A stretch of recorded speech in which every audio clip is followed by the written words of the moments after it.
Oi pessoal, eu sou a Tânia do canal Capa e Conteúdo e hoje eu venho falar com vocês a respeito do livro Formação do Brasil Contemporâneo, de Caio Prado Júnior.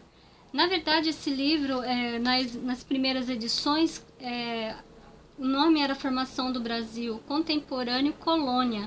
Na verdade, ele queria falar sobre não só a colônia, ele queria fazer uma trilogia. No caso, ficou só com esse livro aqui mesmo, ele publicou apenas esse. Esse livro ele tem várias edições. A minha edição é a mais recente, que tem essa capa aqui, mas teve diversas outras capas. Esse autor, ele foi geógrafo também, viajou para várias regiões do Brasil, principalmente essa parte aqui de Minas Gerais, da época da mineração, que ele foi estudar lá. E ele gostava muito de fazer mapas também. O livro é muito cheio de mapas, cheio de fotos. É um livro muito bonito de se ver. Essa edição aqui que eu tenho é de 2011, pela editora Companhia das Letras. Falar um pouco do autor, Caio Prado Júnior.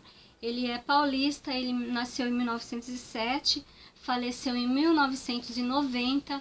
Ele foi militante político, marxista, ele foi filiado ao Partido Comunista, foi exilado, foi preso, ele cursou também Direito na USP, veio de uma família muito rica, nobre, né, uma família de muito dinheiro, e ele, juntamente com o Monteiro Lobato, ele formou a Editora Brasiliense, recebeu uma herança de uma tia e formou, juntamente com o Monteiro Lobato, a Editora Brasiliense. Esse livro ele é estruturado em 3 partes: povoamento, vida material e vida social. Ele faz um apanhado geral, pessoal, desde a época da colonização do Brasil, né? Desde a época que os portugueses vieram ao Brasil. E é um livro muito controverso, tem muita gente que diz que ele, com essa visão marxista dele, ele é muito, como eu posso dizer, racista, ele chega a falar mal de negros, algumas pessoas falam mal disso, mas eu acho que no contexto em si o livro é muito esclarecedor.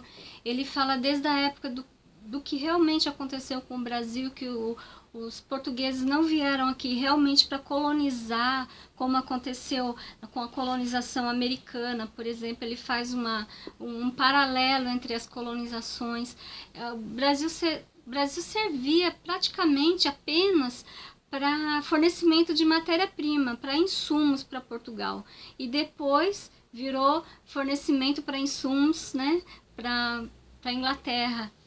Então, o Brasil sempre teve essa função de ser fornecedor de matéria-prima, fornecedor de açúcar, fornecedor de leite, de carne, fornecedor de café. Então, o grande contexto aqui desse livro é essa parte de extrativismo brutal que teve aqui no Brasil. Não teve realmente uma colonização para civilizar a população, para ter um país mais culto, foi só extrativismo mesmo. Então ele consegue aqui fazer um aparato de tudo aquilo, de vários anos de exploração aqui no Brasil, principalmente da mão de obra escrava, da mão de obra até um certo tempo de mão de obra indígena, que os índios não conseguiram se adaptar a esse lado escravo, né? Eles fugiam, eles tinham vida nômade. O índio era muito difícil de ser civilizado, pelo que eles falam aqui, civilizado, né? Também fala muito da época do domínio também da igreja. A igreja muitas vezes era a parte jurídica da coisa, poucas pessoas sabiam ler e escrever, então ficava a critério da igreja tomar conta das decisões assim mais burocráticas, da documentação, da papelada.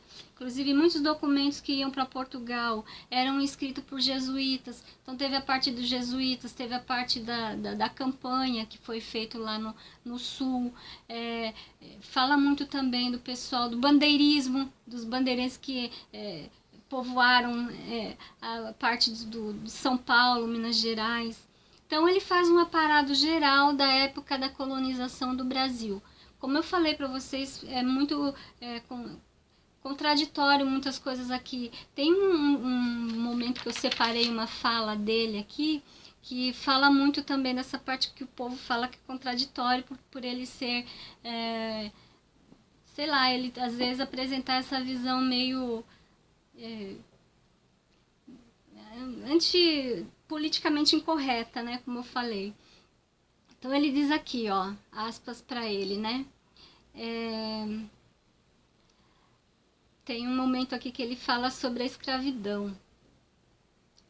O negro aparece como um boçal, uma pessoa sem cultura, ignorante, rude e tosco, uniformizado pela escravidão, sem vontade própria, do qual o colonizador serviu-se de uma força e de forte apelo sexual de suas mulheres e rejeita que a escravidão foi um molde comum que os identificou. Então, ele fala também do índio, né? Ele fala que o índio foi o problema mais complexo que a colonização teve de enfrentar.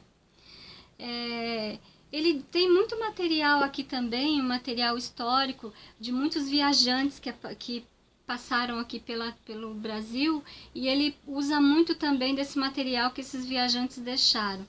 É uma obra controversa, tem gente que gosta, tem gente que não gosta, mas como historiador, tem muita coisa aqui muito interessante que ele fala. Ele fala muito de desbravamento da terra que era deixada de lado e poderia ter sido melhor aproveitada, poderia ter sido melhor administrada, se realmente o pessoal de Portugal quisesse mesmo fazer desse país um país certo, um país culto, um país próprio de ser colonizado mesmo, porque a terra aqui era muito boa e etc. e tal. Então, como ele partiu desse debate, dessa forma de demonstrar para a população que realmente o Brasil estava em mãos erradas e tudo mais, ele foi muito crítico. Ele batia muito de frente com os governos, e por isso que ele foi exilado, foi preso várias vezes e algumas vezes ele teve que sair do país, né? Ele foi para a França, por exemplo. Tem algumas fotos aqui que ele estava esquiando na neve e tudo. Aqui, ó. Ele é pai do Caio Graco também. O Caio Graco, inclusive, já faleceu, mas assim, é uma família nobre, é uma família muito conhecida no Brasil. E então, o livro é muito interessante porque ele faz esse apanhado geral da história do Brasil colônia.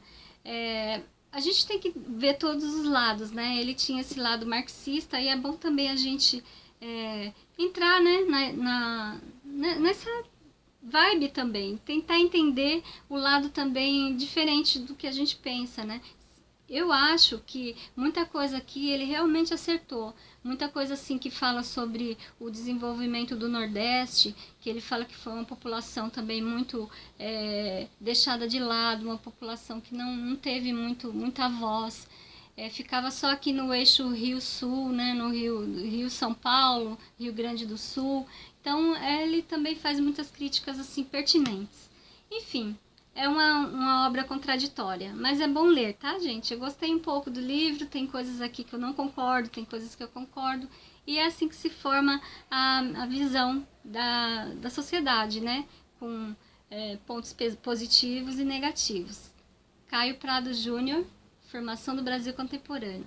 Se você gostou, dê o seu joinha, participe, dê a sua contribuição ao canal, critique, fale um pouquinho se você lê o livro, fale um pouquinho dele para a gente trocar ideia, se inscreva e até já. Muito obrigada. Beijos.